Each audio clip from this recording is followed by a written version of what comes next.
Hello. రే శివ, ఎక్కడున్నావు? రోడ్లో. తాను తన ఇంట్లో. ఏవైందిరా? అంతా అయిపోయింది. Drama finish. అడ్రస్ దొరికింది. తను చేరాల్సిన చోటుకే చేరింది. రేయ్, నువ్వెవైనా చెప్పావా? తనేం చెప్పింది? చెప్పింది అన్నిటికీ థ్యాంక్స్ అని. ఇంకేం చెప్పలేదా? ఇంకేం చెప్తుంది? అంతకంటే ఏముంది. తను ఇప్పటికైనా అక్కడికి వచ్చినందుకు అందరూ సంతోషించారు. నేను అక్కడ ఎందుకున్నానో నాకే అర్థం కాలేదు. వచ్చిన పని అయిపోయిందని అనిపించింది, అందుకే వచ్చేసా. బెంగళూరు నుంచి బాంబే వరకు వచ్చాను. అది నాకు పెద్ద దూరం అనిపించలేదు. ఇప్పుడు తన్ని ఇంట్లో వదిలేసి రోడ్డు వరకే వచ్చాను. బాగా దూరం అయిపోయినట్టుంది ప్రియా. ఏడు పోస్తున్నట్టుంది. రేయ్, నువ్వు ఊహించినట్టు ఏం జరగదు. ధైర్యంగా ఉండు. రేయ్, వాడు బాధలో ఏదేదో మాట్లాడుతున్నాడు. నువ్వు మాట్లాడు. రే శివ, ఆనంద్ నేను మాట్లాడుతున్నాను. ఏమైందిరా? రేయ్, నేను ట్రాఫిక్లో ఉన్నాను రా. తర్వాత చేస్తాను.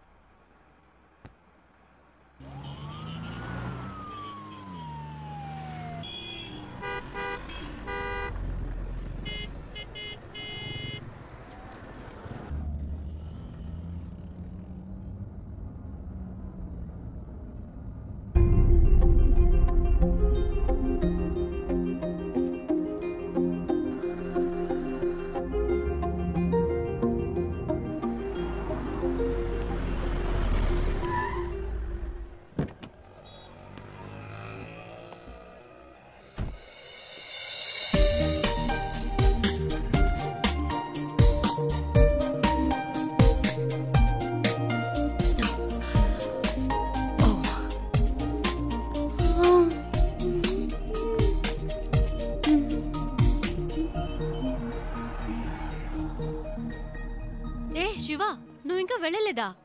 ఓహ్, ఇంకా బొంబాయిలోనే తిరుగుతున్నావా? నీ ప్రాబ్లం సాల్వ్ అయిందా లేదా? మా అంకుల్తో చెప్పి నీకేమైనా హెల్ప్ చేయమన్నా?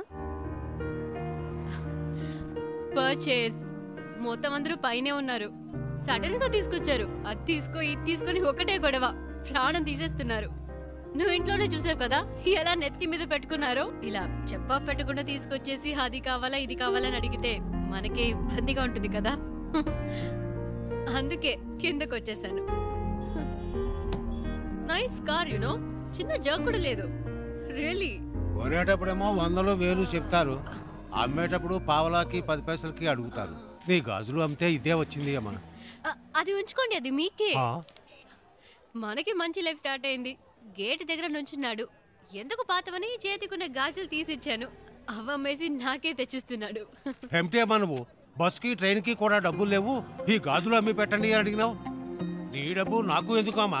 ఇదిగో కష్టపడి సంపాదించిన డబ్బే నిలబట్టలేదు.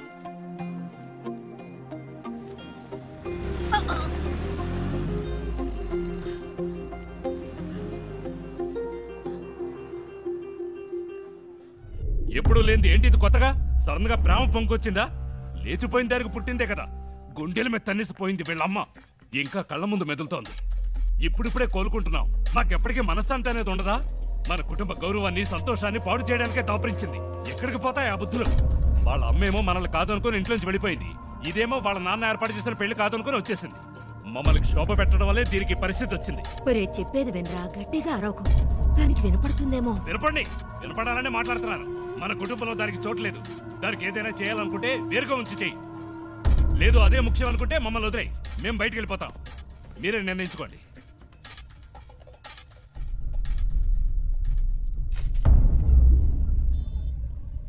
ఆ ఇంట్లోంచి బయటికి పంపించారు. వాళ్ళకి నచ్చలేదు.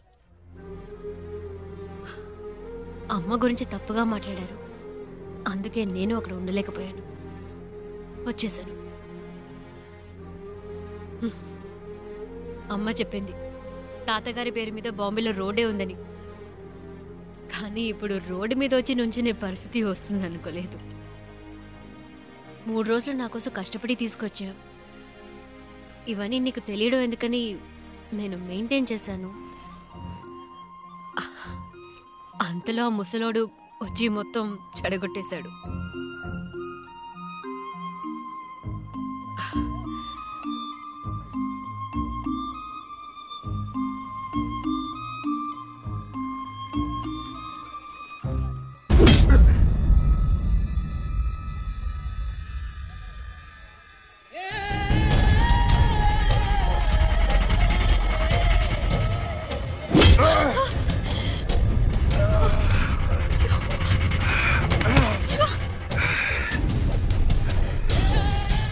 రోజు నా చేత రక్తం కక్కించావు. 6 నెలలు జైల్లో నేను చిప్పకూడు తినేలా చేశావు.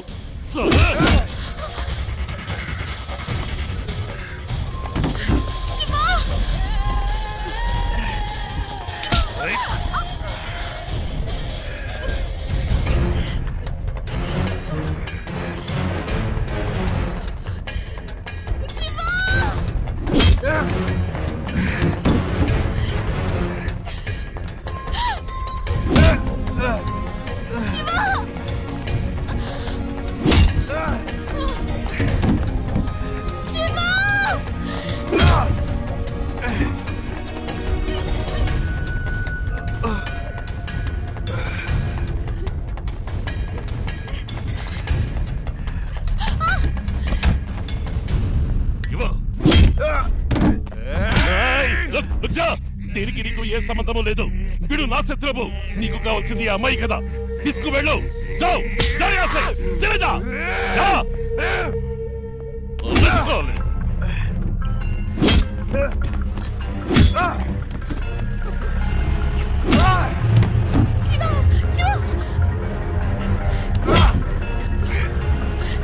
చిన్న మెల్లగా పోని.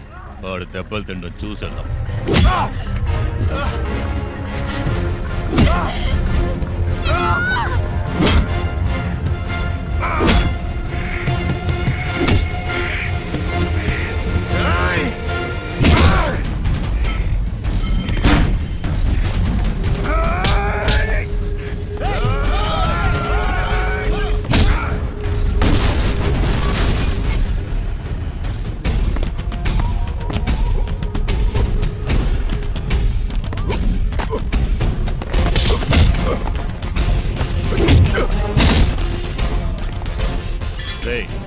త్వరగా పోనీ.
ఇంకోసారి ఈ అమ్మాయి కోసం నా కోసం వస్తే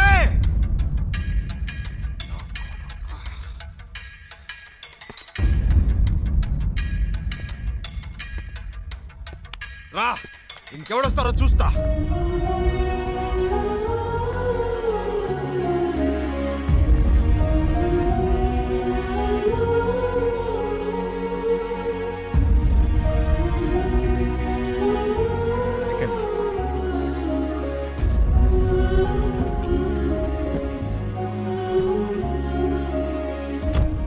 ఇంకెవడు రాడు, భయపడకండి, నేను చూసుకుంటా.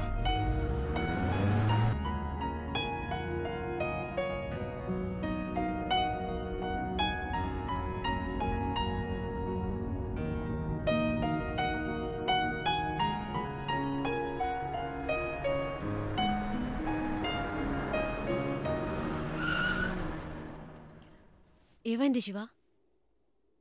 అటు చూడండి.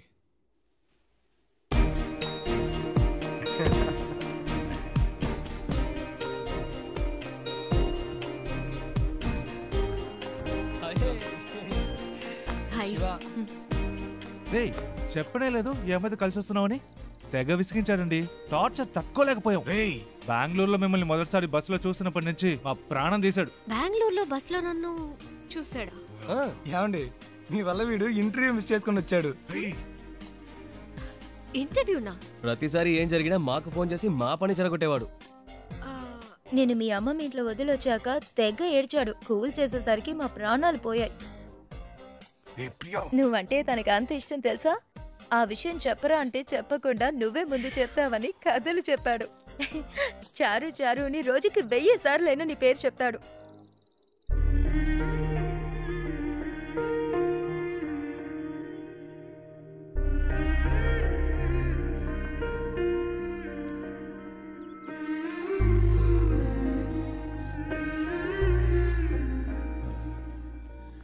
అది